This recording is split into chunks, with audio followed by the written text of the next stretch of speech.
Praise the lord. మన ప్రభు అయిన యేసుక్రీస్తు శ్రేష్టమైన నామములో మీ అందరికి కూడా శుభం తెలియజేస్తున్నాం. బాగున్నారు కదండి? ఉదయకాల సమయం లేచారా? ప్రార్థన చేసుకున్నారా? క్షేమంగా ఉన్నారు కదా? అనుదినము అనేక సవాళ్ళు దైవ జ్ఞానం ద్వారా ఎదుర్కొంటున్నటువంటి ఆత్మీయులందరికీ కూడా దేవుని కృపవార్త ఎంతో అవసరం అండి ప్రతి ఉదయం కూడా మనకి. కాబట్టి ప్రతి ఒక్కరు కూడా వాగ్దానం వినండి, చూడండి, విశ్వసించండి. మన ప్రభు మనందరి కోసం కూడా సిలువలో రక్తం కార్చిన మహా గొప్ప దేవుడు ఆయన. విశ్వసించండి, హృదయాన్ని సమర్పించండి. రక్షణ లేని వారు రక్షణ పొందుకుంటే పాపక్షమాపణ, నిత్య రాజ్యం, పరలోక భాగ్యం ఇవన్నీ కూడా దేవుడు మనకు అనుగ్రహిస్తాడు. Praise the Lord. పరిశుద్ధ గ్రంథంలో దేవుడు అనేక కృపవార్తలు రాయబడినటువంటి గ్రంథంలో నుంచి దేవుడు మనకు అనుగ్రహించే వాగ్దానం ఈరోజు కీర్తన గ్రంథంలో నుంచి 37వ కీర్తన 11వ వచనం. దీనులు భూమిని స్వతంత్రించుకొందురు, బహుక్షేమం కలిగి సుఖించెదరు. Praise the lord. ఈరోజు బహుక్షేమం అండి. క్షేమము ఈరోజు నీకు బహుక్షేమం. అది క్షేమం అంటే సంతోషం అంటే ఏంటి తెలియక బాధపడుతున్నావు కదా. ప్రతి నిత్యం ఎన్నో శ్రమలు ఎదుర్కొంటూ బాధపడుతున్నావు. సంతోషం లేదు, కుటుంబంలో క్షేమం లేదు అని ఎంతో బాధపడుతున్నావు కదా. దేవుడు ఈరోజు చూడండి, దీనులను భూమిని స్వతంత్రించుకుంటాడు. నువ్వు ఒక్క మాట వినాలి, దేవుని మాట. దీనత్వం కలిగి దేవుని సన్నిధిలో ప్రార్థించాలి, మొరపెట్టాలి.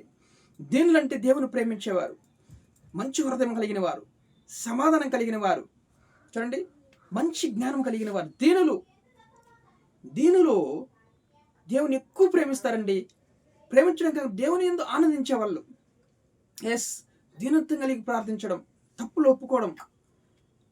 ఎప్పుడైతే మనము దేవుని సన్నిధిలో తప్పులు ఒప్పుకున్నామంటే, దీనత్వం కలిగి ప్రార్థించి, దీన మనస్సు కలిగి, మంచి మనస్సు, హృదయం కలిగి ఉన్నామంటే ఖచ్చితంగా ఈ వాగ్దానం దేవుడు ఈరోజు మనందరి పట్ల నెరవేరుస్తాడు. ఈరోజు జ్ఞాపకం చేసుకో, దీన మనస్సు కలిగి ఉన్నావా? దీనులు భూమిని స్వతంత్రించుకుంటారు, బహుక్షేమం కలిగి నువ్వు సుఖించదవు. చూడండి, బహుక్షేమం దేవుడు ఈరోజు మనకు అనుగ్రహించబోతున్నారు. ప్రతి కుటుంబంలో దేవుడు ఈరోజు బహుక్షేమం అనుగ్రహించబోతున్నాడు. ఈరోజు విశ్వసిస్తున్నావా? నమ్ముచున్నావా? సమాధానం లేని వారు, క్షేమం లేని వారు ఈ వాగ్దానం విత్తు ప్రార్థించండి. ప్రభా, ఈ వాగ్దానం మా జీవితం నెరవేర్చమని ప్రార్థించేయండి. ఈరోజు నువ్వు ఆనందం, బహుక్షేమం కలిగి సుఖిస్తావు. నువ్వు ఈరోజు దావీదు దీనుడే మొరపెట్టాడు, దీన మనసు కలిగి ఉన్నాడు, వినయ మనసు కలిగి ఉన్నాడు. దీన మనసు గలవారి పట్ల, వినయ మనసు గలవారి పట్ల ఆయన నివసించే దేవుడు అంటున్నాడు అనమాట. అంతేకాకుండా నువ్వు దేవుని యందు చూడండి సంతోషించాలి. దేవుని యందు సంతోషించినవంటే నీకు బహు సంతోషం కలుగుతుంది. యెషయా గ్రంథము 29వ అధ్యాయం 19వ వచనంలో యెహోవా యందు దీనులకు కలుగు సంతోషం అధికమగును.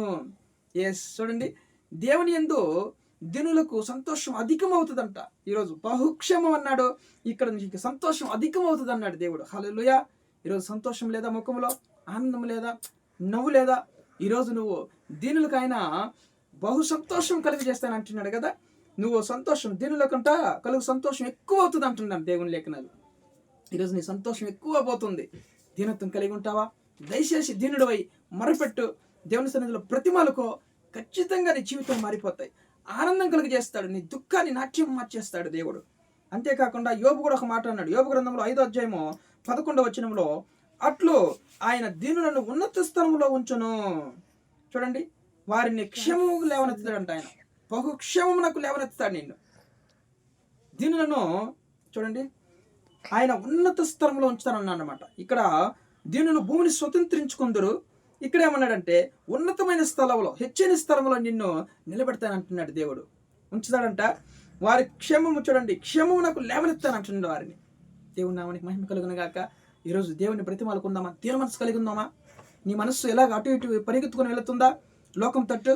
ఈరోజు దీనుడివై దేవుని మనసు నిలుపు. దేవుడు నీకు బహుక్షేమం దేవుడు అనుగ్రహించబోతున్నాడండి. బహుక్షేమం. దేవుని నామానికి మహిమ కలుగును గాక.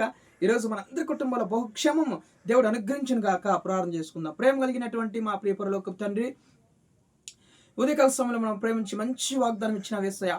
అయా, దీనులు భూమిని స్వతంత్రించుకుంటారు, బహుక్షేమం కలిగి సుఖిస్తారన్నావు తండ్రి, సుఖముగా ఉంటారన్నావు. ఈ వాగ్దానం అందరి జీవితాన్ని నెరవేర్చమని ప్రార్థిస్తున్నాం. ఎంతో మంది ఆయన క్షేమం లేదు, ఉద్యోగం లేక, క్షేమం లేక బాధపడుతున్న ఉద్యోగం లేని వారికి ఉద్యోగం తెచ్చేయండి. వివాహం కాని వారికి వివాహం తెచ్చండి, గర్భాలైన వారికి గర్భాలను ముట్టి మంచి బిడ్డలను అనుగ్రహించమని ప్రార్థిస్తున్నాం. అయా నాయన గర్భిణీ స్త్రీలను సుఖప్రసవాన్ని అనుగ్రహించండి, రోడ్డు ప్రమాదం నుంచి ప్రతి ఒక్కరిని తప్పించండి, కీడు నుంచి యేసునామములో వాటిని నాయన ఆశ్రయించగలిగిన దురాత్మని గద్దిస్తున్నాం తండ్రి.